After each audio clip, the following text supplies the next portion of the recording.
Heute bei Juliana Matthäus nähen wir unseren asymmetrischen The Willow Skirt, der anfängerfreundlich ist und garantiert komplexer aussieht, als er es ist. Hallöchen ihr Lieben, ich bin's Juliana vom DIY-Modelabel Juliana Matthäus. Ganz egal ob mit oder ohne Näh- und DIY-Erfahrung, mit uns könnt ihr euch selbst exklusive, trendorientierte und verantwortungsvolle Mode schaffen. Der The Willow Skirt sorgt für Schwung in unserer Garderobe, denn mit seinen hochwertigen Materialien und dem coolen asymmetrischen Schnitt ist er ein echter Hingucker und mit seiner Midi-Länge lässt er sich auch perfekt kombinieren, egal ob in den Sommermonaten oder im Winter. Der The Willow Skirt gehört zur Kategorie Ready to Sew und das bedeutet wie immer, dass ihr keinerlei Erfahrung im Nähen mitbringen müsst. Ihr braucht nur einen Zugang zu einer Nähmaschine und dann kann es losgehen. Folgt mir wie immer im Tutorial Schritt für Schritt, macht alles direkt nach, wie ich es vormache, pausiert da, wo ihr es braucht, wiederholt so oft ihr es mögt, dann kann nichts schief gehen und ihr könnt auch nichts vergessen. Wenn ihr die The Willow Skirt DIY Modebox schon da habt, dann kann es direkt losgehen, denn wie immer habt ihr alles, was ihr braucht, bereits da, in der perfekten Menge und in super guter Qualität. Ja, und bevor ich es nachher vergesse, liked und kommentiert doch bitte dieses Video, wenn es euch gefällt und abonniert auch unseren Kanal, denn dann könnt ihr keinen Teil unserer neuen Kollektion mehr verpassen. Ja, dann würde ich sagen, lasst uns mal gemeinsam in die Box schauen und sehen, was wir da so auspacken können und ich wünsche euch ganz viel Spaß.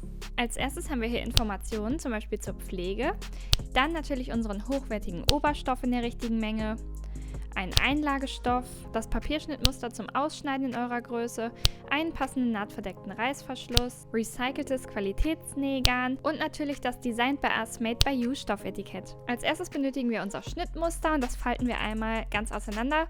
Ich nehme als erstes den ersten Bogen und schaue mir mal an, welche Schnittteile da jetzt alle drauf sind. Dann streiche ich mir das einmal glatt. So. Und neben dem Schnittmuster haben wir noch nützliche Informationen hier. Hier haben wir einmal unsere Größentabelle, da könnt ihr genau eure Größe finden. Dann ist hier links angezeichnet, welche Linienart für eure Größe die richtige ist zum Ausschneiden. Die sucht ihr euch gleich raus. Außerdem natürlich noch der QR-Code zu unserem DIY-Video-Tutorial, aber das scheint ihr ja schon gefunden zu haben. Okay, dann können wir das erste Schnittteil ausschneiden und das machen wir genau an der Linie, die ihr euch ja für eure Größe ausgesucht habt. Auf diesem Schnittbogen ist es jetzt so, dass wir zwei Teile haben, die zusammengeklebt werden müssen. Das erkennt ihr hier an den Buchstaben, an den A's und an den B's. Aber wir fangen jetzt einfach mal an, uns das erste Schnittteil auszuschneiden. Und wie wir die zusammenkleben, zeige ich euch gleich. Ich nähe jetzt beispielsweise die Größe XS. Deshalb orientiere ich mich an der durchgezogenen Linie und empfehle, die Schere immer auf dem Tisch lang zu führen mit der Unterseite, denn so kann man sie viel stabiler führen. Lasst euch von den anderen Linien nicht verwirren. Die könnt ihr einfach ignorieren. Alle, die ihr braucht, sind in eurer Linienart gekennzeichnet. Ja, und dann habe ich auch das erste Teil schon ausgeschnitten. So, und jetzt mache ich weiter mit dem großen Teil hier, dem großen Glockenrock-Schnittteil. Übrigens versorgen wir euch auf unserem Instagram-Kanal Juliana Matthäus_official auch täglich mit neuen Updates zu coolen Styling-Tipps mit euren Juliana Matthäus-Looks, Hacks im DIY-Bereich, coolen Aktionen, Gewinnspielen, Gratis-Schnittmustern und viel mehr. Also folgt uns gerne und werdet ein Teil unserer kreativen Community. So, hier meine Größentabelle und die Informationen lege ich mir einmal zur Seite. Und wenn ihr alle Schnittteile ausgeschnitten habt, dann kann es weitergehen, aber auch erst dann. Und zwar sehen wir hier in unserem Vorderteil und Rückteil jeweils Abnäher. Und die möchten wir jetzt noch ausschneiden. Aber natürlich nicht alle, sondern auch nur diejenigen, die ihr für eure Größe braucht. Ich mache ja hier also die Größe XS mit den durchgezogenen Linien und deswegen schneide ich mir auch nur diese Spitze aus. Ihr findet dann jeweils Knipse, wo der Abnäher anfangen soll.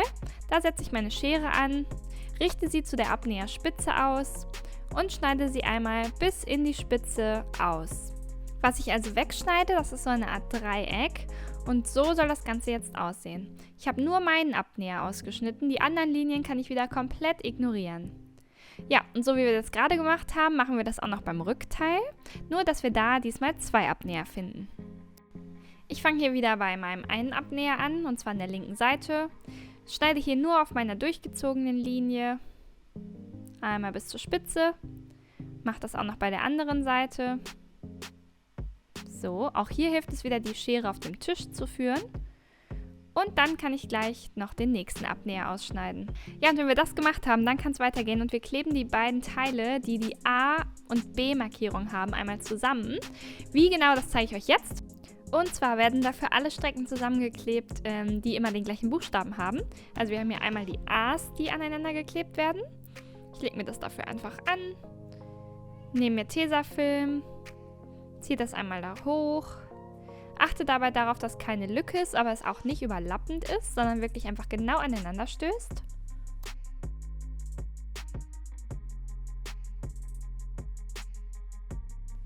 Ja, dann schneide ich das Klebeband einmal oben ab und habe das erste ganz, ganz große Schnittteil fertig. Und zwar unseren Glockenrock. Das zweite Teil, das wir verbinden müssen, ist das mit den Bs. Hier geht es wieder genauso. Diese kleine Strecke kleben wir jetzt aneinander.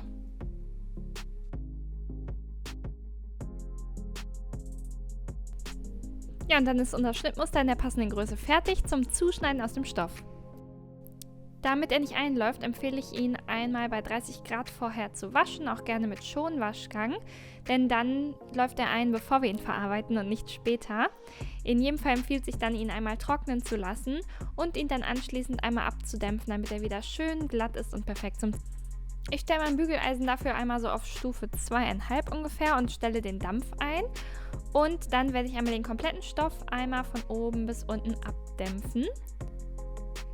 Wenn ihr die zweifarbige Variante näht, dann macht das doch mit eurem anderen Stoff bitte auch nochmal. Und dann schauen wir uns unser Schnittbild an. Hier links, das ist das Schnittbild für den einfarbigen Stoff, rechts für den zweifarbigen, den ich heute mache. Links ist aber quasi noch einfacher. Ihr seht hier die einzelnen Schnittteile, immer genau welches es ist. Unten ist die abgeschnittene, kurze Seite des Stoffs und so längs liegt die Webkante. Rechts ist es so, dass wir die Teile ja auf zwei Stoffe aufteilen. Da seht ihr genau, welche Teile immer auf einen Stoff gelegt werden. Und wir fangen jetzt hier mit dem unteren Stoff einmal an. Ich habe jetzt hier schon einmal den Stoff ausgebreitet. Welche Seite oben liegt, bei diesem Stoff ist egal, die sind nämlich beide gleich. Bei der beigen einfarbigen Variante müsstet ihr einmal darauf achten, dass die braune oder braunere Seite, also die farbintensiver oben liegt. Das ist die schöne rechte Seite. Die blassere liegt unten. Jetzt ist es wichtig, dass wir darauf achten, dass diese Fadenlaufpfeile, hier bei diesem Muster super easy zu sehen, einfach parallel zu unserer Kante rechts liegen. Das könnt ihr durch Ausmessen machen oder hier bei diesem Muster natürlich noch einfacher, euch einfach an den Linien auf dem Stoff zu orientieren. Das ist wichtig, dass wir das bei jedem Teil sicherstellen und erst dann können wir die Schnittteile auf dem Stoff befestigen. Dafür nehmen wir uns unsere Stecknadeln, stecken die einmal von rechts nach links, wenn wir Rechtshänder sind, sonst von links nach rechts, durch den Papierschnitt und in den Stoff hinein, sodass sie dann ungefähr nach einem Zentimeter oben wieder rauskommen. Also das Schnittteil soll wirklich auf dem Stoff festgemacht sein. Auch die anderen Schnittteile stecke ich mir jetzt genauso fest, wie es auf meinem Schnittbild zu sehen war. Ich mache jetzt mit denen in der Mitte weiter. Dabei orientiere ich mich ganz einfach an einer der Linien und lege die untere Seite von meinem Schnittteil, also diese gerade Kante, an einer Linie an, denn dann kann ich sicher gehen, dass es alles super gerade und im Fadenlauf liegt.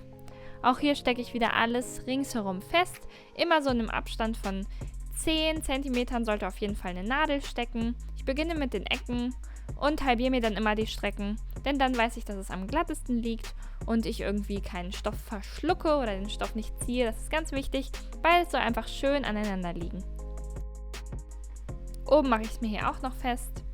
Ja, und wenn diese Schnittteile fertig sind, dann mache ich auch noch mit dem linken Schnittteil weiter. Hier ist es wichtig, dass die beiden ungefähr auf einer Höhe liegen, denn dann wird es umso ordentlicher. Ich achte also hierbei darauf, rechts zum Beispiel habe ich dann ausgemessen, liege ich ungefähr 2 cm oberhalb von einer Linie. Die messe ich auch links aus und lege mir das Teil von der Höhe im Muster genauso an. Ja, und dann stecke ich es ringsherum fest. Das Zuschneiden zeige ich euch einmal hier anhand der kleinen Schnittteile, das ist einfach besser zu sehen. Ich schneide einmal entlang jeder Kante von meinen Schnittteilen die Schnittteile aus, und zwar genau an der Kante. Da soll kein Abstand mehr sein, die Nahtzugaben sind schon im Schnitt vorhanden, das seht ihr immer hier. Wenn nicht anders angegeben sind, ist immer 1 cm, aber ansonsten sage ich euch das ja auch noch, wenn ihr etwas beachten müsst. Ich führe jetzt hier meine Stoffschere immer entlang der Kante von meinem Papierschnitt und probiere möglichst ordentlich genau an der Kante entlang dieses Schnittteil auszuschneiden.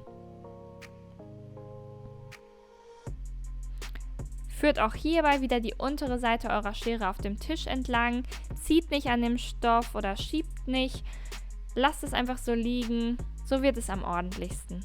Am einfachsten ist es, wenn eure Schere schön scharf ist. Genauso wie wir es mit den kleinen Schnittteilen gemacht haben, machen wir es jetzt auch noch mit den großen. Hier gibt es aber eine Besonderheit im Vorder- und Rückteil, nämlich den Abnäher. Und zwar möchten wir nicht diese Ecke, die wir ausgeschnitten haben, mit der Schere ausschneiden. Da schneiden wir einfach drüber hinweg. Die ist nur dazu da, um später eine Linie dort zu ziehen mit einem Markierstift, um den dann zu nähen und einfacher zu nähen. Schneiden tun wir ihn nicht.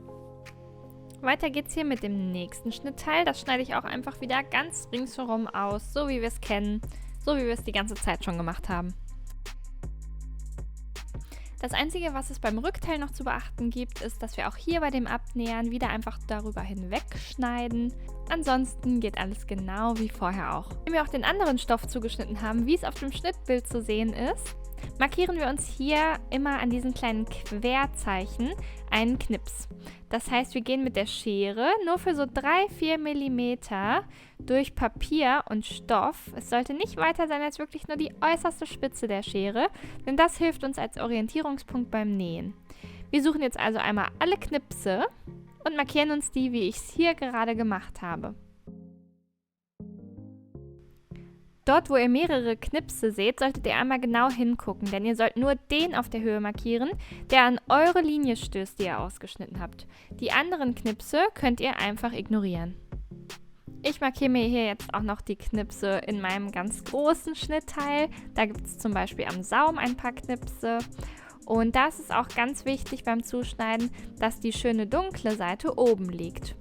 Ihr seht es hier auch ganz gut, also das Papier liegt auf der dunklen Seite, die helle Seite vom Stoff, die liegt jetzt sozusagen auf dem Tisch. Auch die kleinen Schnittteile haben Knipse, die ihr markieren könnt, und zwar hier in der hinteren und vorderen Mitte. Und wenn ihr dann sicher seid, dass ihr alle Knipse gefunden habt und alle Knipse mit so einem kleinen Einschnitt markiert habt, dann entfernt doch bitte im nächsten Schritt einmal alle Stecknadeln. Zieht die einmal raus und löst das Papier jeweils von dem Stoff, denn ab jetzt brauchen wir nur noch den Stoff. Dann nehmen wir uns einmal unsere Einlage und legen sie so vor uns hin, dass die Seite, die sich rau anfühlt, das ist nämlich die Seite mit den Klebepunkten, die sollte jetzt oben liegen. Die andere liegt auf dem Tisch.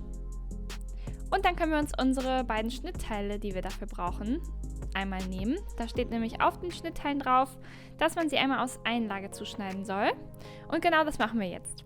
Wir legen sie einmal so gerade vor uns hin, nehmen dann einmal Stecknadeln, stecken die Schnittteile einmal mit den Stecknadeln auf der Einlage fest.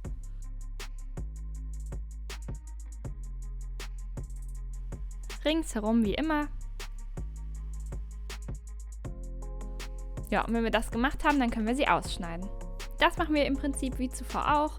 Es gibt nichts Besonderes zu beachten. Wir schneiden einfach hier entlang der Kante die einzelnen Schnittteile aus und haben dann 2 Teile, die wir anschließend auf die jeweiligen Teile aus dem Oberstoff aufbügeln. Dabei, das kann ich jetzt schon mal sagen, ist die Klebeseite immer auf dem Stoff, denn wenn wir mit dem Bügeleisen drüber gehen, dann schmilzen diese Klebepunkte und die Einlage verbindet sich mit dem Stoff, macht den Stoff also etwas fester und das ist super wichtig, weil der Bund, dort wo wir den Beleg dann später annähen, dann eben nicht ausleiern kann, wenn wir ihn tragen, sondern immer schön formstabil bleibt. Ich nehme jetzt einmal den Oberstoff und lege ihn so vor mich hin. Welche Seite oben ist, bei diesem Stoff ist egal, weil die beiden Seiten gleich sind. Bei der einfarbigen Variante, diese beige-braune, ist es jetzt wichtig, dass die linke Seite oben liegt.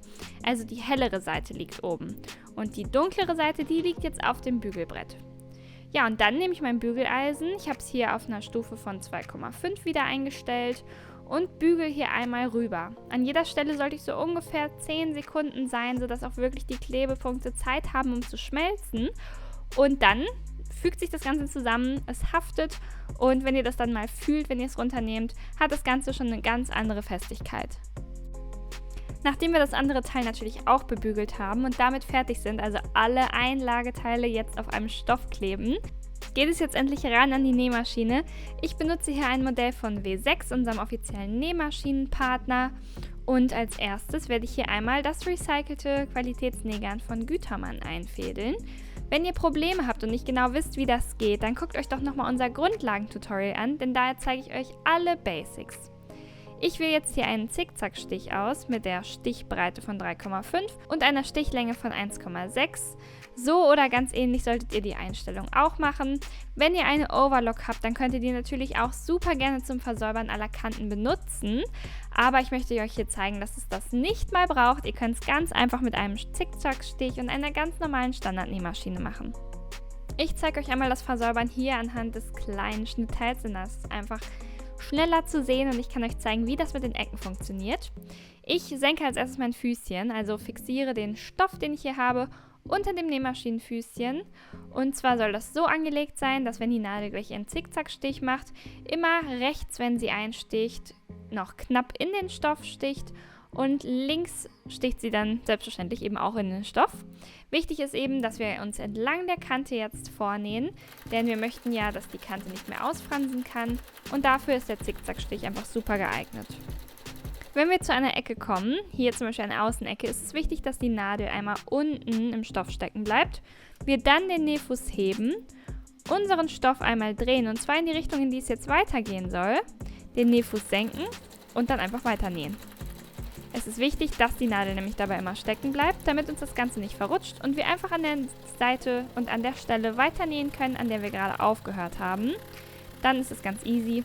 Das könnt ihr sowohl an äußeren Ecken als auch an inneren Ecken machen.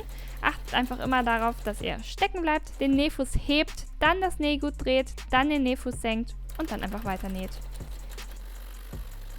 Wenn ihr da wieder ankommt, wo ihr angefangen habt, dann nähe ich einfach 3 Stiche rückwärts, 3 Stiche vorwärts, hebe die Nadel, hebe den Nähfuß und schneide meinen Faden kurz nach der Naht einfach ab.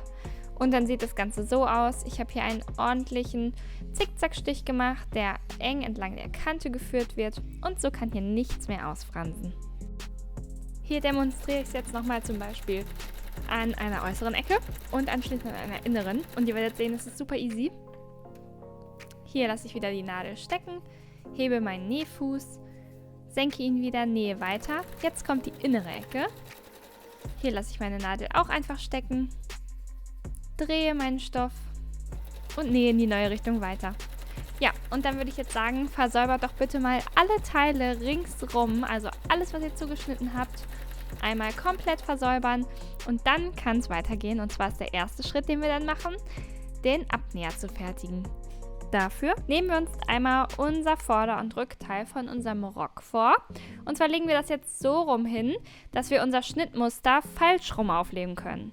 Also die Seite, die jetzt keine Markierung hat und keine Texte und so weiter, die liegt jetzt oben. Wir legen das jetzt einmal so an, dass das Schnittmuster wieder genau so auf dem Stoff liegt, wie wir es auch liegen hatten, als wir es zugeschnitten haben. Also alle Kanten sollten schön aufeinander liegen. Dann nehmen wir uns einen Markierstift. Das kann zum Beispiel eine Kreide sein, wie ich sie hier benutze, oder so ein Trickmarker, den ihr einfach beim Bügeln entfernen könnt. Irgendetwas, das spätestens nach dem Waschen aus dem Stoff rausgeht. Und wie ihr es hier seht, markiere ich mir einmal die Abnäherschenkel.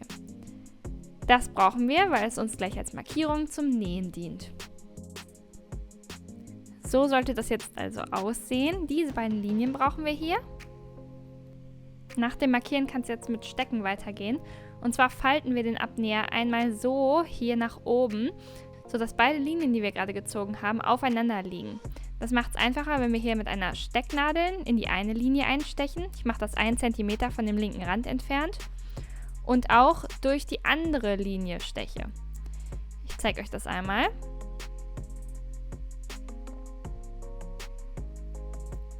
Dann sollte der nächste Punkt markiert werden, und zwar das Ende von unserem Abnäher. Da stecke ich mal eine Quernadel, einfach als Markierungshilfe. Steche auch jetzt hier wieder durch die Linie jeweils. Und dann sieht das Ganze so aus. Von beiden Seiten treffe ich genau die Linien, sodass ich mir hier diesen kleinen Fitzel mit so ungefähr Abnäherinhalt, 2 cm würde ich jetzt mal sagen, so hoch stecke. Und das ist das, was ich gleich abnähe. Aber ich zeige euch das im Rückteil jetzt nochmal. Hier lege ich mir auch wieder das Schnittteil als erstes auf, so dass es genau auf meinen Stoff passt. Ziehe mir dann mit meinem Markierstift einmal die beiden Abnäherschenkel. Achtung, auch hier wieder beim Auflegen von dem Schnittmuster, die Blanko-Seite liegt jetzt oben. Und dann stecke ich mir wieder meine Abnäher. Ich falte hier wieder meinen Abnäher mittig nach oben, sodass ich durch beide Linien mit einer Nadel stechen kann. Hier sieht man es nochmal gut. Komme dann nach einem Zentimeter wieder raus, stecke mir dann eine Quernadel genau da, wo mein Abnäher endet auf der Höhe. Und dann stecke ich mir einfach noch durch die Linien wieder 1 bis 2 Stecknadeln in der restlichen Strecke, so dass die Linien wirklich schön aufeinander liegen und wir einen schönen symmetrischen Abnäher hier gefaltet haben. Super, genauso mache ich das bei dem nächsten Abnäher auch noch und dann sind wir bereit zum Nähen.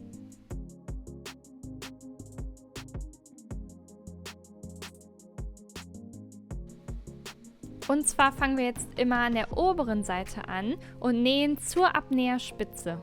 Wie genau, zeige ich euch jetzt an der Nähmaschine. Dafür stellen wir einen ganz normalen Geradstich ein mit einer Stichlänge von 2,5. Das ist der sogenannte Doppelsteppstich und das ist die ganz normale, gerade, einfache Naht.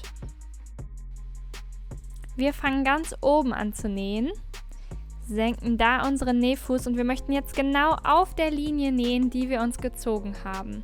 Also folgt einfach dieser Linie hier bis zum Ende. Am Anfang verriegeln wir den Stich einmal, nähen dann los, ziehen die Stecknadeln immer raus, kurz bevor wir da hinkommen und nähen jetzt einmal bis in die Spitze rein, sodass der letzte Stich außerhalb unseres Stoffes endet, anders als gewöhnlich.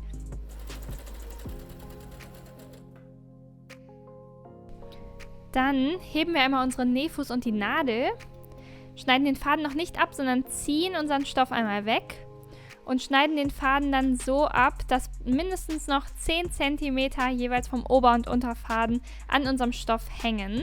Und zwar brauchen wir diese Enden jetzt, um sie einmal zu verknoten mit einem Doppelknoten. Also nehmt die beiden Fäden einfach und macht einen ganz normalen Doppelknoten, der dann genau da endet, wo ja unsere Abnäherspitze ist. Wenn wir das so machen, dann wird der Abnäher und gerade nämlich der Verlauf des Abnähers in unseren schönen Hüftbereich super schön, gleichmäßig und professionell aussehen. So sieht das von nahem aus. Ich habe hier jetzt das Ende kurz geschnitten, ungefähr 1 cm vom Faden hängt da noch. Und ja, so fertigen wir jetzt auch die anderen Abnäher. Ich zeige euch das jetzt nochmal bei einem. Ich fange also wieder oben an, nehme mir meine Stecknadeln raus, nähe unten bis zur Spitze, genau auf der Linie, lasse den Faden lang genug, wenn ich Nadel und Nähfuß hebe und verknote dann die Enden, bevor ich sie dann ungefähr mit einem Zentimeter Länge abschneide. Ja, jetzt geht's ans Bügeln. Bügeln ist beim Nähen die halbe Miete, ich sag's euch.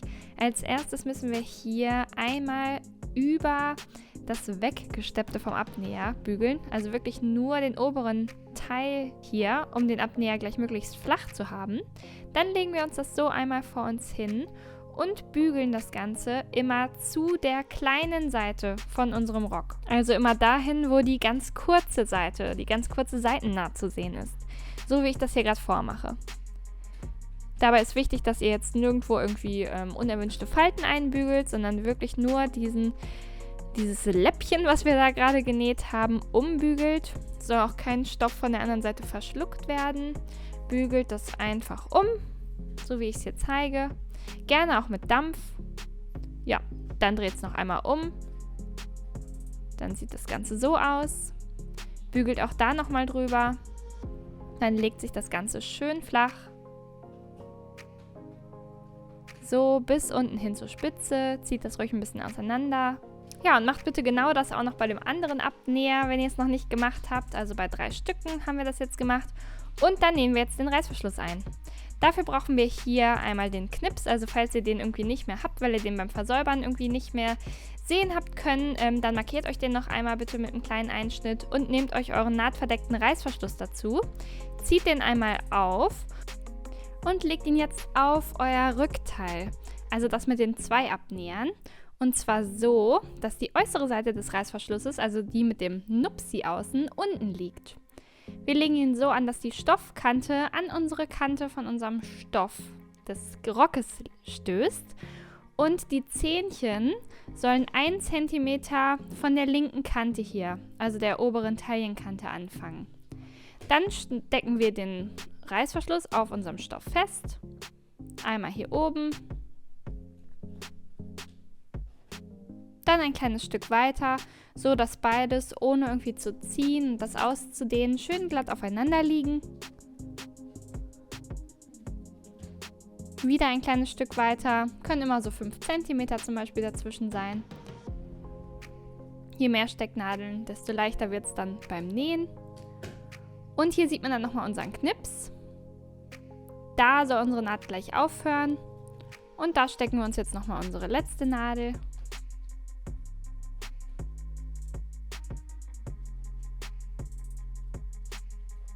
So.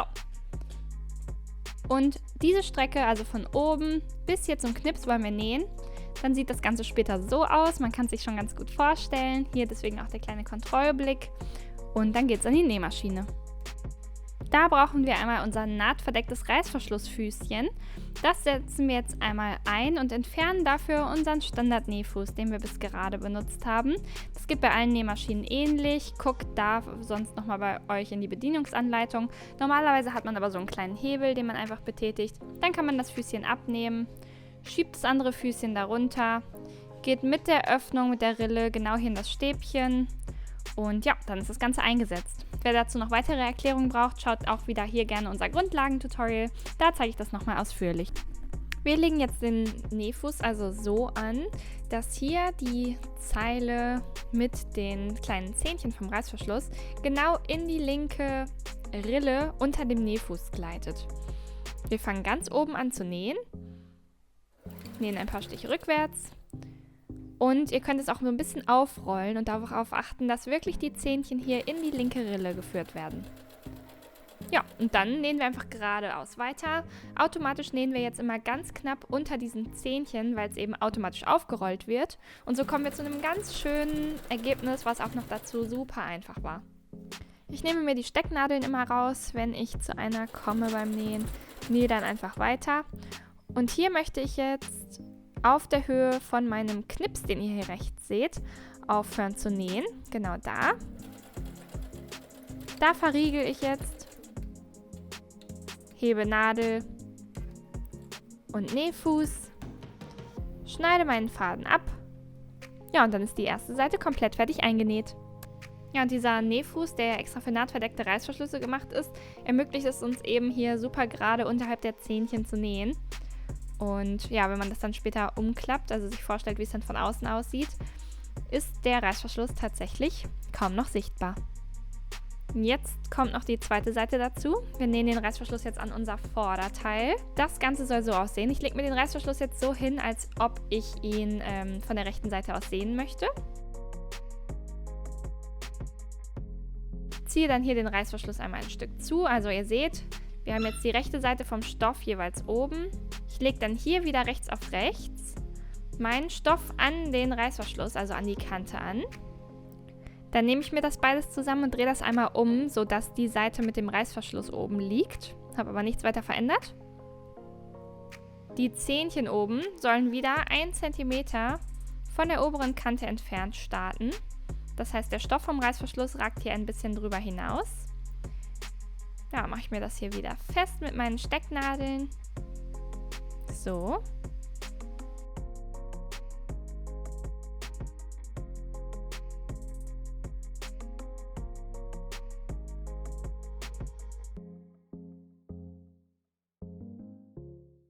Bis ich auch hier wieder den Knips habe, bis zu dem ich nähe. Ich ziehe mir den Reißverschluss dafür jetzt wieder komplett auf. Denke, dann komme ich noch weiter mit dem Stecken.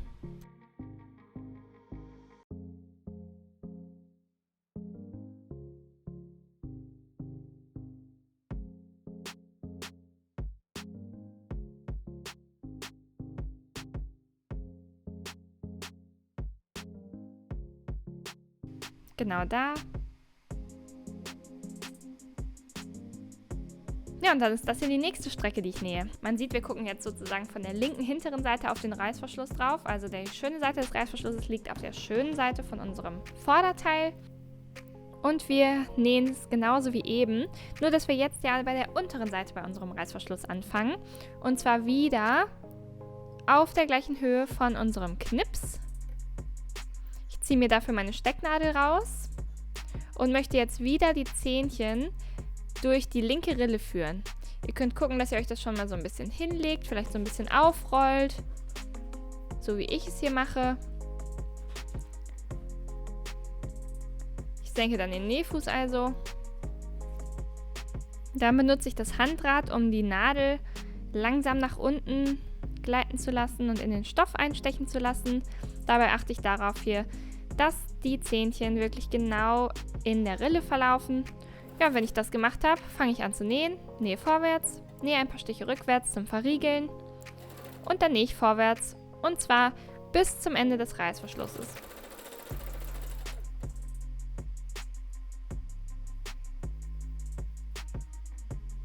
Achtet auch hier wieder darauf, dass der Reißverschluss und der Stoff schön glatt liegen und ihr nicht daran zieht oder nicht schiebt. Ja, dann kommen wir wieder zum Ende, verriegeln wieder, heben Nadel, heben den Nähfuß, schneiden den Faden ab.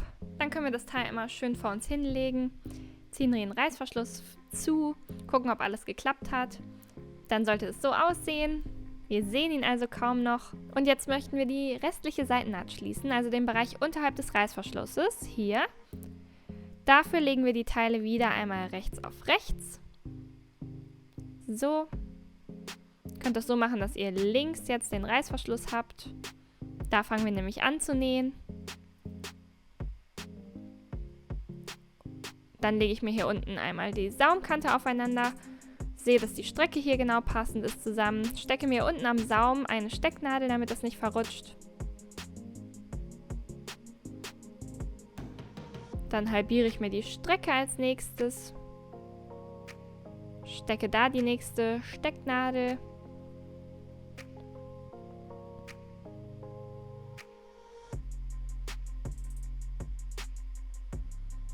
Stecke dann jeweils wieder in diese Mitten eine Stecknadel.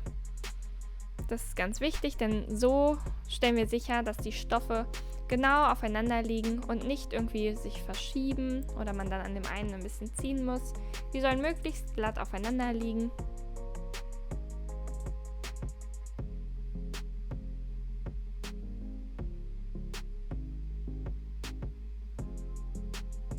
Hier seht ihr jetzt, da haben wir ja eben aufgehört zu nähen und genau das ist unser Startpunkt. Ich stecke mir hier noch eine letzte Stecknadel. Ja, und das ist die Strecke, die wir gleich nähen. Wir fangen hier links an und zwar genau in dem Punkt, wo wir aufgehört haben. Also die Naht, die wir eben gemacht haben, führen wir sozusagen fort und nähen hier runter bis zum Saum. Dafür entfernen wir jetzt unseren nahtverdeckten Reißverschlussnähfuß und stattdessen setzen wir einen normalen Standard-Reißverschlussfuß ein. Also nicht für nahtverdeckte, sondern einen ganz normalen Reißverschlussnähfuß, der bei den meisten Nähmaschinen schon dabei ist.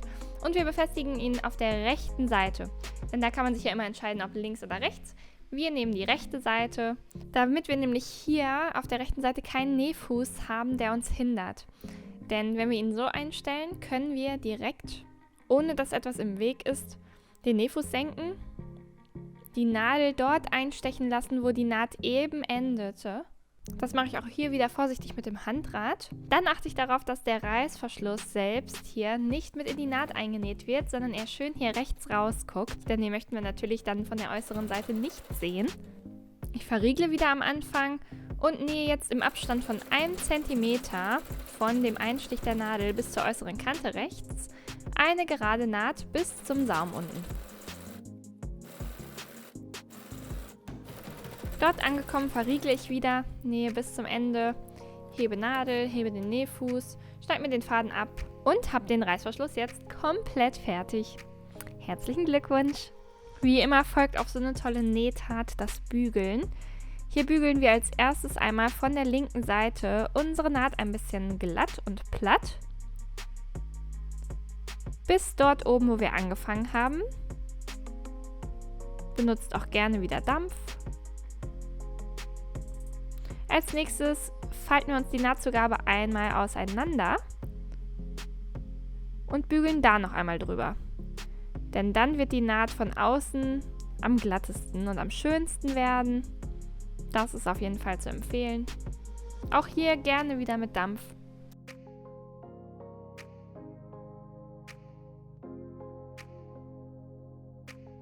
Alle guten Dinge sind 3, deshalb bügeln wir jetzt noch ein drittes Mal und zwar von der rechten Seite.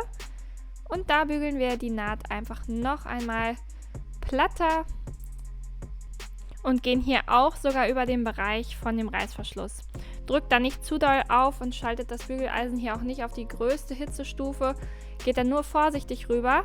Wir möchten lediglich, dass der Stoff, den wir da angenäht haben, etwas schöner umgebügelt ist, etwas platter liegt und nicht mehr so voluminös und rund hoch steht. Aber das kann der Reißverschluss ab. Ihr könnt auch sonst gerne aus der Entfernung noch etwas drüber dampfen, wenn euer Bügeleisen einen guten Dampfstoß hat. So, und wenn ich das dann aufmache, sieht das Ganze so aus. Es ist schön ordentlich, auch wenn es zu ist. Perfekt. Wir bleiben beim Bügeln und zwar möchten wir hier den Saum fertigen. Dafür nehmen wir uns ein Maßband oder ein Handmaß oder ein Lineal, irgendwas, was ihr da habt, und klappen den Saum einmal nach innen um 4,5 cm um. Dann nehmen wir uns unser Bügeleisen, bügeln über diese Bruchkante, die wir hier gebildet haben. Achten immer weiter darauf, dass es 4,5 cm sind. Bügeln das Ganze dann wieder fest. Und wenn wir die gesamte Strecke einmal um die 4,5 cm umgebügelt haben, dann nehmen wir uns ein paar Stecknadeln und stecken uns den Saum einmal fest, sodass er auch beim Nähen nicht mehr umklappt. Ich stecke mir wieder hier im Abstand von so ungefähr 7 cm Stecknadeln. Hier in der Mitte achte ich darauf, dass die Nahtzugaben, die wir ja eben so schön auseinandergebügelt haben, auch so liegen bleiben dann beim Nähen. Ja, so sollte das jetzt aussehen und das nehmen wir uns wieder mit an die Nähmaschine. Nähen einmal komplett hier rüber. Unseren Reißverschluss-Nähfuß tauschen wir jetzt wieder gegen den normalen Standard-Nähfuß aus und ich verspreche euch, das war es jetzt auch mit Tauschen des Nähfußes. Jetzt benutzen wir nur noch den ganz normalen Standard-Nähfuß für alle weiteren Nähte. Den Oberfaden lege ich mir dafür hier durch die Rille und nach hinten. Und dann kann es mit dem Saum weitergehen. Ich lege meinen Nähfuß jetzt so an, wenn ich ihn senke, dass hier die linke Kante genau an der Kante, die ich umgeschlagen habe, entlang läuft.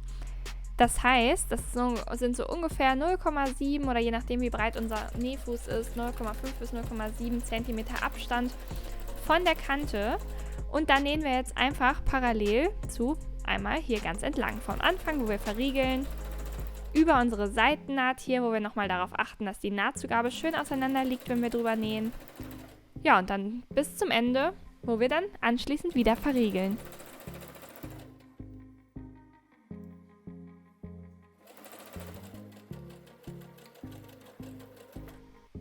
Dann ziehe ich die Nadel wieder raus, hebe den Nähfuß, schneide ab.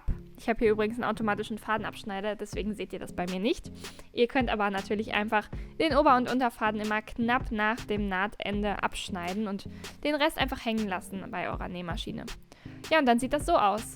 Ich habe hier eine schöne gerade Naht, die parallel im Abstand von ungefähr 4 cm zur Kante läuft. Und damit kommen wir schon zu unserer kurzen Seitennaht. Die falten wir rechts auf rechts aufeinander. Es wird eine kurze Naht, wie man sieht.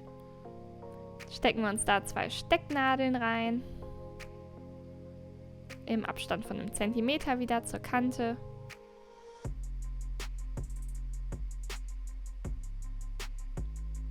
So. Ja, und das schließen wir jetzt einmal mit einer geraden Naht. Also los geht's. Ich glaube, dazu gibt es nicht viel zu sagen. Wir fangen einfach am Anfang an, verriegeln die Naht, nähen im Abstand von 1 cm zur Kante. Ganz bis zum Ende. Verriegeln wieder, wenn wir angekommen sind. Und schneiden den Faden ab. Fertig ist die kurze Seitennaht. Das Bügeln geht wie eben auch. Wir werden als erstes die Naht einmal glatt bügeln von oben. Dann ziehen wir uns das Ganze einmal auseinander, bügeln die Nahtzugaben auseinander und im dritten Schritt drehen wir es einmal um und bügeln noch schön von der rechten Seite drüber. Als nächstes nehmen wir uns unseren Beleg und zwar einmal den vorderen, den wir mit der unbebügelten Seite nach oben legen. Das ist der größere Beleg. Und legen den kleineren, den hinteren Beleg rechts aufeinander und stecken hier die linke Seite einmal zusammen. Diese kurze Naht werden wir gleich nähen. Die andere bleibt offen, weil da ja der Reißverschluss dran genäht wird. Ja, und wie zuvor auch, nähen wir im Abstand von 1 cm zur Kante, verriegeln am Anfang, nähen einmal gerade runter und verriegeln am Ende. Die Nahtzugabeln bügeln wir wieder erst flach, dann auseinander und anschließend noch einmal schön von der rechten Seite. Dann nehmen wir uns einmal unseren Rock, den wir ja bisher schon so weit haben, ziehen den Reißverschluss einmal auf, haben jetzt die Seite so vor uns liegen, dass sie geöffnet ist und nehmen uns unseren Beleg dazu, den wir gerade verbunden haben. Dafür klappen wir einmal den Reißverschluss auf, legen den Beleg an, sodass er rechts auf rechts liegt auf dem aufgeklappten Reißverschluss. Fangen dann hier an, Nadeln zu stecken, also von dem Beleg auf den Reißverschluss, denn da fangen wir auch gleich an zu nähen. Nähen hier hoch bis zur Ecke.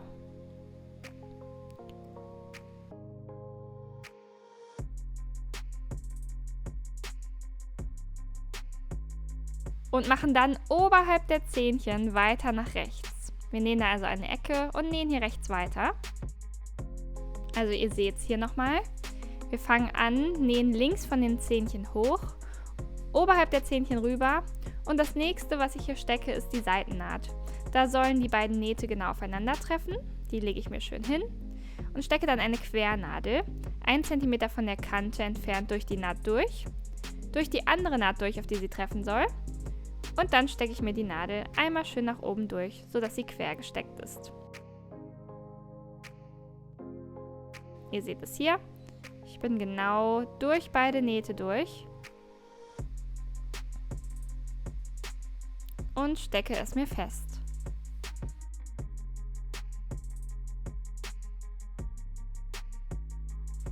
Die Strecke zwischen meinem Reißverschluss, wo ich eben angefangen habe, und der Seitennaht werde ich mir jetzt auch wieder schön halbieren. Sodass der Stoff oben und unten jeweils gleichmäßig verteilt ist und schön glatt aufeinander liegt. Und dann fange ich an, hier mehrere Nadeln zu stecken. Achtet auch darauf, dass die Abnäher wieder schön zu der Seite zeigen, wo die kurze Seitennaht zu sehen ist. Steckt euch die restliche Strecke fest.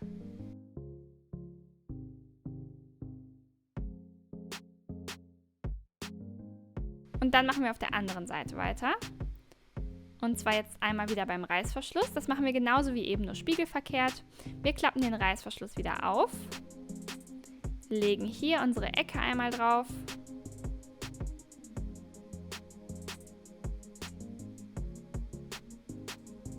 Stecken die Nadeln dadurch. Auch hier möchten wir jetzt gleich wieder rechts von den Zähnchen nähen.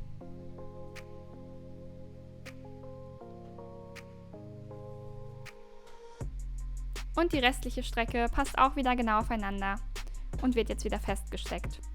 Auch hier zeigen die Abnäher wieder zur kurzen Seitennaht.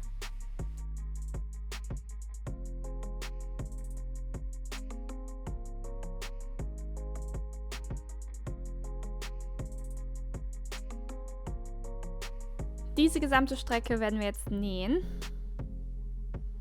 Über die Seitennaht bis zur anderen Seite.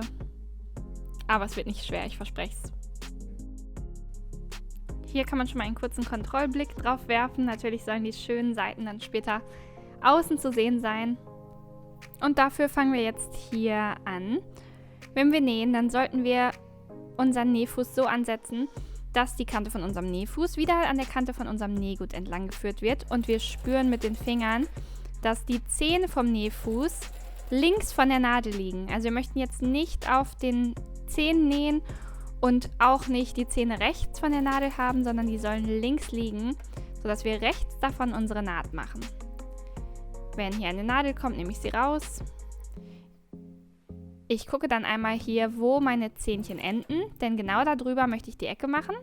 Dann lasse ich meine Nadel stecken, hebe den Nähfuß, drehe einmal meinen Stoff in die Richtung, wo es jetzt lang gehen soll und nähe weiter im Abstand von 1 cm zur oberen Kante. Ja, dann nähe ich einmal komplett auf die andere Seite. Die Nahtzugaben sollten schön auseinandergelegt bleiben. Die Quernadel, die da steckt, könnt ihr auch stecken lassen und einfach drüber nähen oder ihr zieht sie raus. Und dann kommen wir schon zur nächsten Ecke. Da sollen wir auch wieder oberhalb der Zähnchen unsere Nadel stecken lassen. Ich war einen Stich zu weit, deswegen gehe ich noch einmal zurück. Dort wende ich wieder, indem ich die Nadel habe stecken lassen und den Nähfuß gehoben habe und nähe jetzt wieder hier zum Ende meines Beleges. Und zwar rechts von den Zähnchen. Hier sieht man es auch nochmal ganz gut. Am Ende verriegle ich, hebe meine Nadel, hebe den Nähfuß, schneide den Faden ab und bin fertig damit. Hier nochmal zur Verdeutlichung. Diese Ecke habe ich gerade genäht. Man sieht sie auch ganz gut anhand der Schattierung. Die Zähnchen liegen jetzt quasi in dem linken inneren Bereich und wurden nicht mit eingenäht. Die hübschen Ecken, die wir jetzt gerade gefertigt haben, können wir jetzt einmal umstülpen. So, wunderschön. Ich ziehe jetzt hier ein bisschen an den Zähnchen oben, um den Reißverschluss ganz rauszuholen. Sieht dann so aus.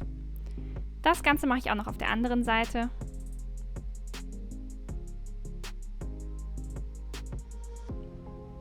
Zack. Alles klar. Ihr könnt auch nochmal mit dem Stift zum Beispiel in die Ecke gehen, wenn es euch noch nicht spitz genug ist, aber mit etwas, was nicht super scharf ist. Und ja, jetzt sehen wir haben den Beleg ja komplett angenäht. Was als nächstes folgt, ist, dass wir die Nahtzugaben hier innen einmal nach rechts in den Beleg schieben und hier knappkantig so 1 Millimeter neben der Naht, die wir gerade gefertigt haben, auf dem Beleg entlang steppen. Denn dann wird es einfach ein viel schönerer Verlauf werden. Und auch hier sieht man nochmal, wie schön das geklappt hat mit den Seitennähten, die sich treffen. Ja, dann lasst uns mal die Naht machen. Anfangen tun wir die nicht ganz am Ende, weil da kommen wir ganz schwierig in die Ecke, sondern einfach so weit, ein paar Zentimeter entfernt, wie es sich für euch gut anfühlt und wie ihr da ganz gut nähen könnt. Bei mir sind das, glaube ich, so ungefähr 5 Zentimeter, würde ich sagen. Wenn ich mir das lege, achte ich darauf, dass meine Nahtzugaben jetzt schön nach rechts zeigen, also in den Beleg. Und ich dann mein Füßchen senke, so dass die Nadel auf dem Beleg einsticht, aber noch immer knapp an dem Schatten der Naht, so nennt man das, also die Naht von der anderen Seite. Also rechts von der Naht, ein kleines Stückchen nur entfernt von der Naht eben. Ich zeige euch das gleich mal. Während ich diese Naht nähe, achte ich die ganze Zeit darauf, dass die Nahtzugaben wirklich immer nach rechts zeigen. So, und dann geht's hier los. Am Anfang werde ich verriegeln. Und dann nähe ich einfach möglichst gerade und möglichst parallel zu meiner Naht eben ein kleines Stückchen rechts davon. Einmal komplett bis zum Ende, also so weit wie ich komme. Ihr könnt wieder so 5 cm oder wie es sich für euch gut anfühlt, vor dem Reißverschluss aufhören zu nähen und dann verriegeln. Achtet beim Nähen auch immer darauf, dass ihr den Stoff links und rechts immer ein bisschen auseinanderzieht, sodass kein Stoff in der Naht da verschluckt wird. Ja, und ich würde sagen, ich bin hier am Ende. Ich verriegel jetzt, schneide den Faden wieder ab, hebe Nadel und Nähfuß und hab's fertig. So haben wir gewährleistet, dass der Beleg nicht nach außen rausklappt, sondern schön innen bleibt beim Tragen. Natürlich bügeln wir das Ganze jetzt wie immer. Legen uns das einmal hin, wie es später liegen soll. So. Den Schatten der Naht, also da, wo man die Naht sozusagen jetzt von der äußeren Seite sehen kann, das soll tendenziell immer etwas nach innen zeigen, so wie es bei mir hier jetzt der Fall ist. Von außen möchten wir die Naht gar nicht sehen. Ich bügele da also jetzt drüber, so dass es schön glatt liegt und benutze auch etwas Dampf dafür. Und dann müssen wir den Beleg im nächsten Schritt nur noch mit einer Naht sichern, dann ist das geschafft. Und zwar, wenn der Beleg eingeklappt ist, dann haben wir ja hier die beiden Seitennähte, die aufeinandertreffen. Und die möchten wir einmal, indem wir durch den Schatten der Naht steppen, also hier von außen einmal drüber nähen, durch diese beiden Lagen, festmachen. Ich gehe dafür mit einer Stecknadel durch beide Lagen, so dass genau jeweils der Schatten der Naht getroffen ist und mache hier eine Naht von so circa 3 cm, die den Beleg einfach sichert. Also hier unter die Nähmaschine. Und wenn ich jetzt den Fuß senke, dann soll die Nadel genau in die Naht einstechen. Ich habe meine Stecknadel jetzt entfernt, achte wieder darauf, dass beides genau aufeinander liegt. Fange dann einfach an zu nähen, nur für ein paar Stiche. Nähe dann wieder zurück. Nähe noch ein letztes Mal vorwärts. Und dann kann ich das Ganze schon abschneiden und beenden. So sollte das also jetzt aussehen. Man sieht die Naht eigentlich kaum und hat den Beleg also fast unsichtbar gesichert. Als nächstes machen wir mit dem Glockenrock weiter. Und da brauchen wir noch einmal unsere Einlagereste. Die platzieren wir einmal so, dass die Klebeseite unten liegt. Auf der inneren Seite dieses Ausschnitts von unserer Briefecke, die wir gleich fertigen, schneiden da einmal grob drum herum, Wir möchten nur diesen linken Bereich bis zur Spitze einmal fixieren.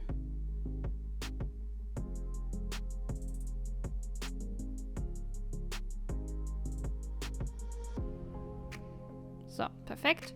Genauso machen wir das für die andere Seite bitte auch noch. Die Klebeseite liegt unten und die soll von innen auf den Stoff kommen. Wir bügeln sie dann genauso auf den Stoff wie zuvor, legen sie also richtig hin, nehmen dann unser warmes Bügeleisen auf einer Stufe 2,5 ungefähr, halten da so 10 Sekunden einmal fest, sodass die Klebepunkte Zeit haben, um zu schmelzen. Ja, und dann ist die Ecke fertig, um sie gleich zu verarbeiten. Nachdem wir auch die andere Seite bebügelt haben, möchten wir unseren Saumbeleg fertigen. Dafür nehmen wir uns einmal unser großes Teil vom Glockenrock und unseren langen Streifen für den Saumbeleg. Hier unten sieht man jetzt mein großes Schnittteil für den Glockenrock.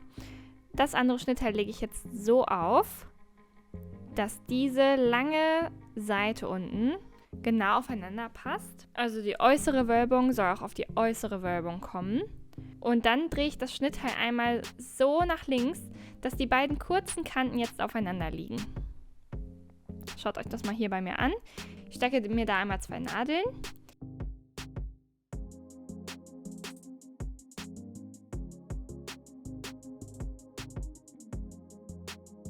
Und nähe dann hier bis 1 cm, bevor mein Schnittteil endet. Hier. Da lasse ich gleich meine Nadel stecken und nähe dann nach einer kleinen Ecke rechts rum weiter. Ich demonstriere das einmal. So geht es dann weiter. Und dann kommt die ganz lange Naht, die unseren ganzen Rocksaum einmal abnäht. Wir machen das ja aber gleich nochmal Schritt für Schritt zusammen. Vorher stecken wir uns einmal diese komplette Strecke fest mit Nadeln.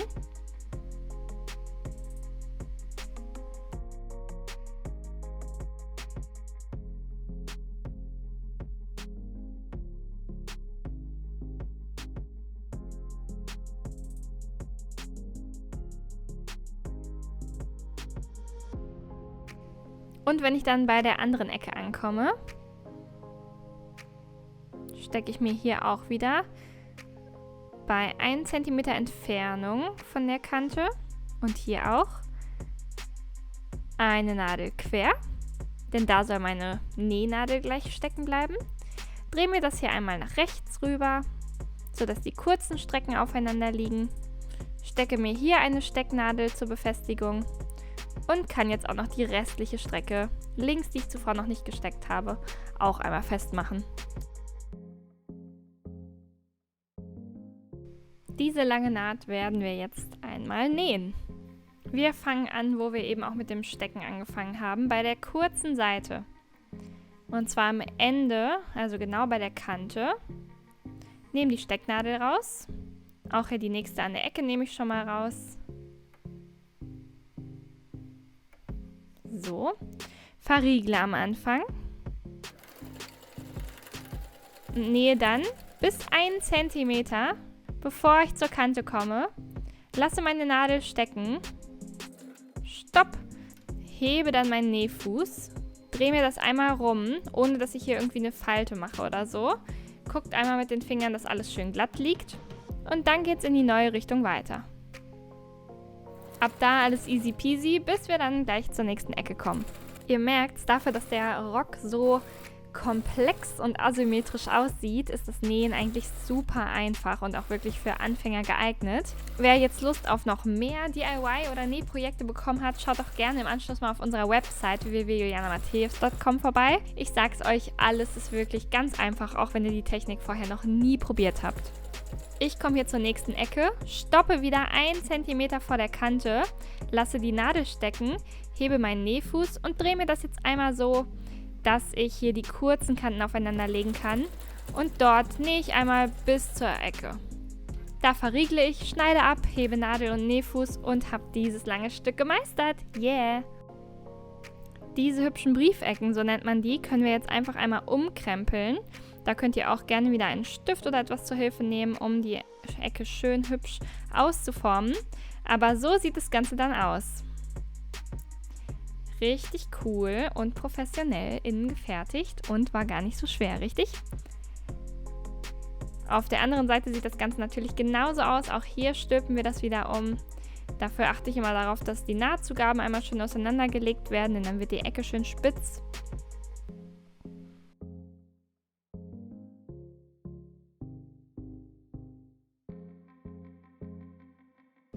Ich nehme hier jetzt einmal meine Stoffschere noch zur Hilfe.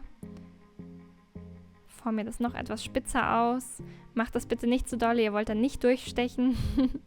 Jetzt ist es schön spitz. Ja, und dann können wir den Saum, den wir gerade gefertigt haben, einmal schön bügeln. Das machen wir, indem wir die Nahtzugaben schön auseinanderlegen und drüber bügeln. Das ist der erste Schritt. Das machen wir einmal mit der gesamten Länge unten vom Saum. Alle Nahtzugaben werden schön auseinandergelegt und mit etwas Dampf bebügelt.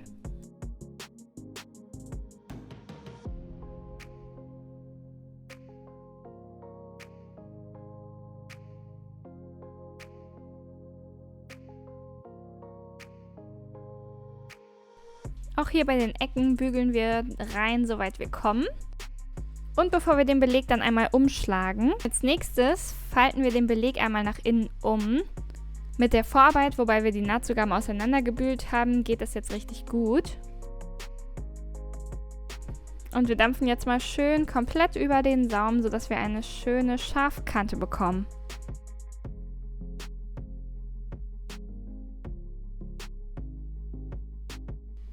Als nächstes nehmen wir den Unterrock und das größere Teil legen wir unten hin, so dass die Rundung jetzt mal vor uns liegt. Das andere, kleinere Teil legen wir genauso drauf, sodass es quasi die gleiche Form bildet und diese zwei relativ geraden, aber etwas gebogenen Linien aufeinander liegen können, denn das ist unsere Seitennaht.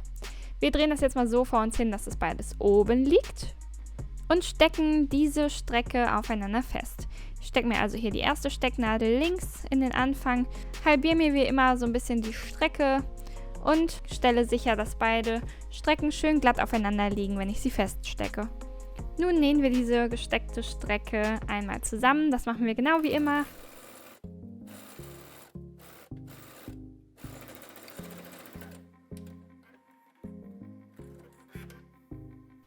Und jetzt, ihr ahnt es, kommen wir wieder zum Bügeln dreierlei. Wir bügeln das Ganze einmal platt, bügeln die Nahtzugaben dann auseinander und bügeln das Ganze dann nochmal von der rechten Seite aus schön glatt.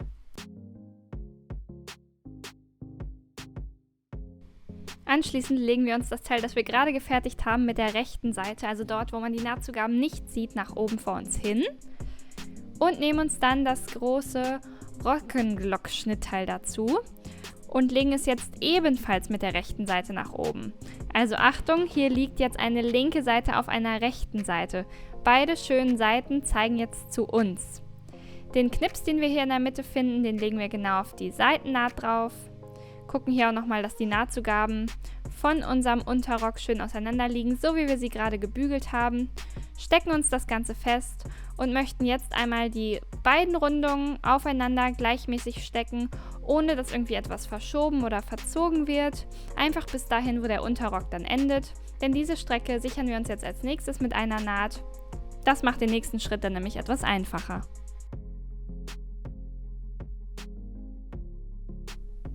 So, hier sieht man es, die letzte Nadel stecke ich genau da, wo der Unterrock endet.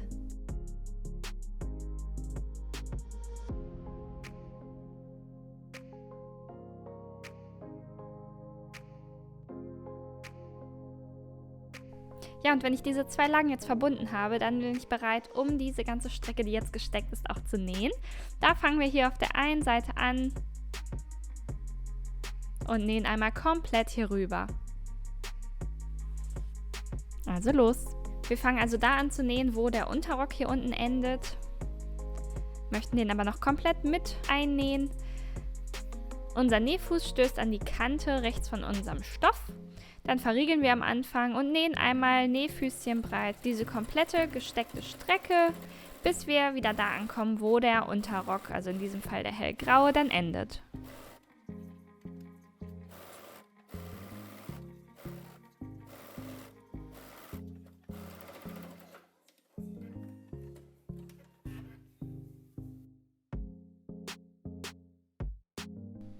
Wir legen jetzt einmal unser Rockoberteil so vor uns hin, dass diese Öffnung hier, die wir ja gleich noch füllen wollen mit der Glocke, so offen vor uns liegt.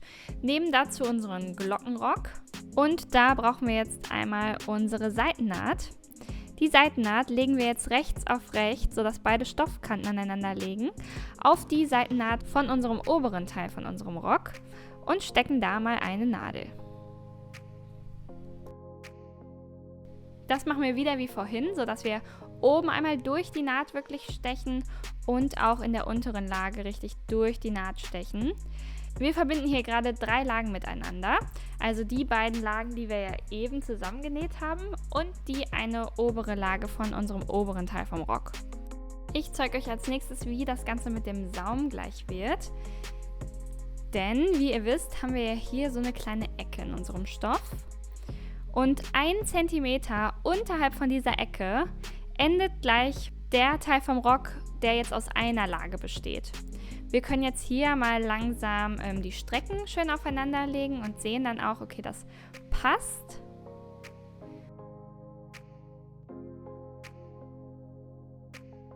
Arbeiten uns hier mal weiter nach unten. Immer rechts auf rechts.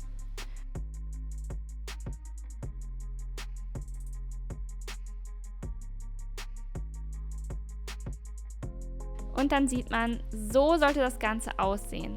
Ich lege jetzt also rechts auf rechts die beiden Lagen aufeinander, beziehungsweise die 3 Lagen. Und der hier graue Bereich, also nicht der Glockenteil, sondern der andere, wird genau so angelegt, dass er noch 1 Zentimeter nach rechts übersteht. Und das stecken wir uns jetzt einmal fest. Die restliche Strecke machen wir genauso wie immer.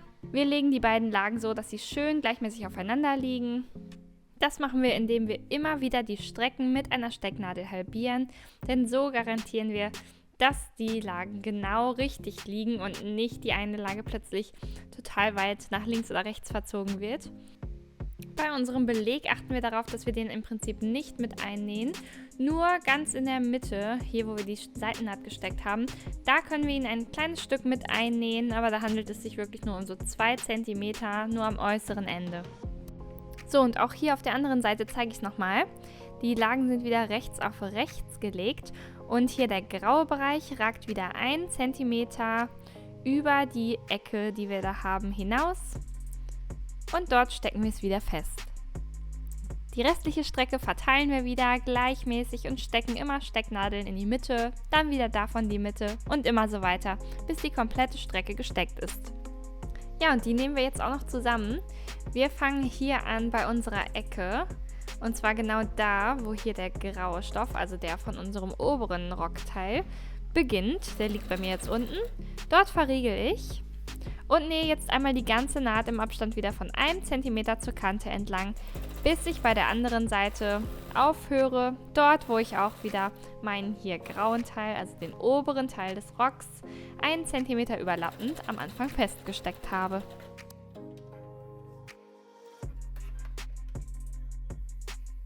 Ja, und wenn wir diese Naht beendet haben, dann ist es wichtig, dass wir die Nahtzugaben einschneiden. Und zwar wirklich alle paar Zentimeter, alle 2-3 Zentimeter möchten wir einmal mit der Scherenspitze bis zu der Naht, aber nur in der Nahtzugabe, nicht bis darüber hinaus einschneiden. Denn so können wir garantieren, dass die Rundung auch wirklich schön fällt. Wir schneiden hierbei durch beide bzw. alle 3 Lagen sogar. Und ja, ihr seht es bei mir, ich schneide immer ein, ganz häufig, aber ohne in unseren tatsächlichen Rock zu schneiden, sondern was ich hier mache, ist wirklich nur die Nahtzugabe zu bearbeiten. Nehmt euch dafür ruhig etwas Zeit und macht das auch gerne ordentlich, sodass ihr nicht riskiert, über die Naht hinaus zu schneiden. Wenn das passieren sollte, dann würde ich empfehlen, ein Stückchen Einlage von innen drauf zu bügeln, nochmal nebenher zu nähen, also so zu nähen, einmal die Naht ein paar Millimeter weiter, bis ihr den Einschnitt quasi mit in die Nahtzugabe aufgenommen habt. Aber es ist besser, wenn das erst gar nicht passiert. Also macht das wirklich ordentlich, schneidet nur in die Nahtzugabenlagen ein. Ja, und dann kann auch nichts schief gehen. Wir bleiben beim Bügeln und bügeln dieses Mal die Nahtzugaben, die wir zuvor eingeschnitten haben, schön auseinander. Wenn ihr das jetzt probieren würdet, ohne sie eingeschnitten zu haben, würdet ihr merken, dass gerade dort, wo die Rundung stärker ist, das wirklich richtig schwierig ist. Aber so, wo sie eingeschnitten sind, können wir das richtig gut machen. Also macht das bitte einmal mit der kompletten Nahtzugabe von der runden Naht, wo wir den Glockenrock mit dem restlichen Rock verbinden. Ja, dann wird es von außen richtig gut aussehen. Dort, wo die Rundung etwas stärker wird, ist es vielleicht etwas friemeliger. Da empfiehlt es sich einfach relativ stark nur noch mit der Spitze vom Bügeleisen zu bügeln und die restliche Fläche vom Bügeleisen einfach gar nicht aufzusetzen. Macht das nur mit der Spitze, benutzt auch etwas Dampf und dann könnt ihr euch auch so in die kleinen Ecken vorarbeiten, die ihr vielleicht vorher gar nicht so gut erreicht habt. Jetzt möchten wir den Saum fertigen. Und zwar werden wir dafür den Beleg, den wir ja zuvor angenäht haben und auch so schön umgebügelt haben, einmal feststecken mit ein paar Stecknadeln, damit wir es gleich unter der Nähmaschine einfacher haben. Alle 10 cm ungefähr würde ich vorschlagen, steckt ihr mal eine Nadel und das macht ihr einmal in dem gesamten Saumbeleg.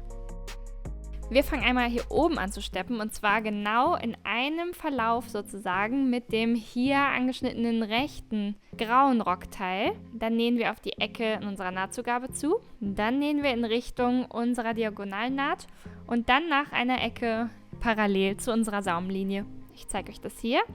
Ich senke genau meine Nadel dort, wo die Seitennaht verläuft. Fange an zu nähen und zwar wirklich in einer Höhe mit unserem Saum von dem kurzen Rockteil. Lasse dann hier 1 cm bevor meine Nahtzugabe da endet, die Nadel stecken, drehe meinen Stoff, lasse die Nadel dann als nächstes stecken, wenn wir hier in der schönen diagonalen Naht unserer Briefecke angekommen sind. Drehe meinen Stoff dann wieder in die nächste Richtung, senke das Füßchen und nähe jetzt einmal Füßchen breit entfernt von der linken Kante unserer Nahtzugabe, die wir zuvor umgeschlagen haben. Einmal ganz entlang, bis ich auf der anderen Seite angekommen bin. Ihr seht, ich achte auch mit meinen Fingern darauf, dass der Beleg immer schön glatt liegt und hier rechts die Naht auch immer schön an der Seite liegt oder tendenziell eher jetzt nach oben geneigt ist, denn später von außen möchten wir die Naht nicht sehen. Dann komme ich hier wieder zu meiner Ecke, achte darauf, dass die Nadel wieder in dieser diagonalen Naht stecken bleibt. Drehe meinen Stoff dann, nähe hier wieder weiter bis zur Ecke, 1 cm davor, drehe meinen Stoff und sehe jetzt hier auch sehr gut, was ich eben meinte. Ich achte darauf, dass die Nahtzugaben auseinander liegen und dann komme ich genau auf der Höhe von meinem grauen bzw. kürzeren Teil von meinem Rock hier an. Dort vernähe ich genau in einer Linie, schneide ab und so sieht das Ganze dann aus. Hier gut sehen, dass mein grauer Rockteil genau auf der gleichen Höhe ist wie der Anfang meiner Naht hier. Ab da geht es also zur Ecke, um die breite Nahtzugabe zu befestigen, dann genau in die Diagonale und von da aus in den Saum. Dann lasst uns unserem The Willow Skirt noch den letzten Schliff verleihen. Dafür brauchen wir eine Handnähnadel und ungefähr eine Armlänge von unserem Nähgarn. Die können wir einfach mal abschneiden. Dann fädeln wir den Faden einmal durch die Nadel. Achten darauf, dass beide Enden hier zusammen abschließen. Da machen wir einen Knoten rein. Wie ihr das macht, ist egal. Hauptsache der Knoten sitzt an dem Ende von euren beiden Fäden. Dahinter könnt ihr den Faden dann einfach abschneiden. Und dann können wir unser Designed by Us Made by You Stoffetikett in die hintere Mitte einnähen. Dafür messen wir einmal hier die hintere obere Strecke von Seitennaht zu Seitennaht, suchen uns dort die Hälfte, das ist bei mir hier, und platzieren dort unser Stoffetikett genau einmal mittig und zwar von der oberen Kante so ungefähr 1,5 bis 2 cm entfernt. Wir möchten jetzt die oberen beiden Ecken festnähen und dafür halten wir uns einmal die obere rechte fest, stechen hier einmal nur so 1 Millimeter von unserem Beleg in den Stoff ein, sodass wir aber nicht auf der äußeren schönen rechten Seite rauskommen. Das soll nur auf der inneren Lage passieren. Stechen gleichzeitig von unten nach oben durch das Stoffetikett ein, gehen dann wieder so 2-3 Millimeter durch die obere Lage, also unseren Beleg, wieder nicht bis auf die andere Seite stechen, gehen dabei wieder von unten nach oben durch unser Etikett, machen das Ganze nochmal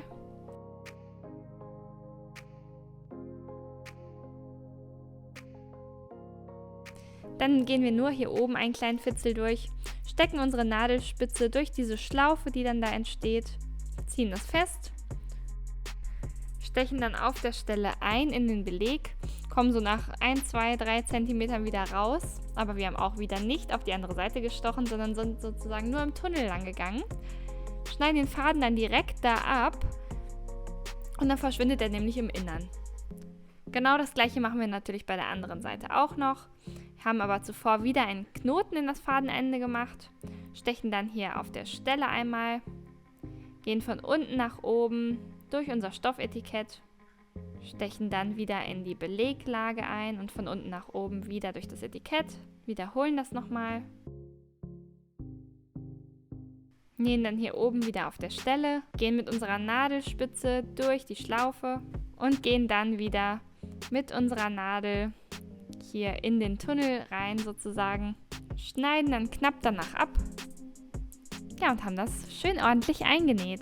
Super, sieht richtig, richtig schön aus. Das war der letzte Schliff für unseren Willow Skirt. Wir können ihn jetzt noch einmal schön schließen und uns das Gesamtpaket angucken. Ich würde jetzt empfehlen, den noch schön einmal überzubügeln. Und wenn ihr möchtet, zieht ihn euch oder einer Puppe einmal an und dampft, also auf Entfernung etwas mit dem Dampf eures Bügeleisens über den Glockenrock. Dann fällt das Ganze noch ein wenig schöner. Ja, mich würde auch interessieren, für welche Farbvariante ihr euch entschieden habt. Teilt auch eure Ergebnisse super gerne unter unserem Hashtag JulianaMatthäus_on_me und unsere Favoriten teilen wir gerne auf unserem Instagram-Kanal oder auf unserer Website. Also fühlt euch gedrückt und bis zum nächsten Mal.